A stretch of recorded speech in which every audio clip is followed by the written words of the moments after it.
और इस वक्त की एक और बड़ी खबर, कोलकाता के ब्रिगेड मैदान से आज टीएमसी ने लोकसभा प्रत्याशियों की लिस्ट जारी कर दी है। वहीं टीएमसी ने बहरमपुर से क्रिकेटर यूसुफ पठान को टिकट दिया है, जो कांग्रेस नेता अधीर रंजन के खिलाफ चुनाव लड़ेंगे। पार्टी ने डायमंड हार्बर से अभिषेक बनर्जी को टिकट दिया है। वहीं दमदम से स्वागत रॉय को टिकट मिला है।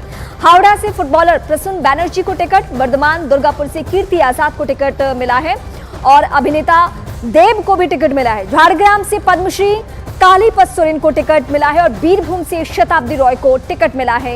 ये वो बड़े चेहरे हैं जिनका टीएमसी से ताल्लुक है और इन सभी हाई प्रोफाइल नेताओं को टिकट दी गई है। हालांकि कोशिश यही है कि ये जिताऊ कैंडिडेट साबित हो, लेकिन इसमें सबसे दिलचस्प पहलू ये है कि इंडी गठबंधन के जरिए जैसे ममता बनर्जी आगे बढ़ रही थी, उसमें अधीर रंजन चौधरी के खिलाफ यूसुफ पठान को उतार दिया गया है। लेकिन एक और बड़ी बात हम आपको बताते हैं, टीएमसी के टिकट के ऐलान के पर कांग्रेस नेता जयराम रमेश ने कहा कि कांग्रेस ने बार बार पश्चिम बंगाल में टीएमसी के साथ सम्मानजनक सीट बंटवारा समझौता करने की अपनी इच्छा जाहिर की है।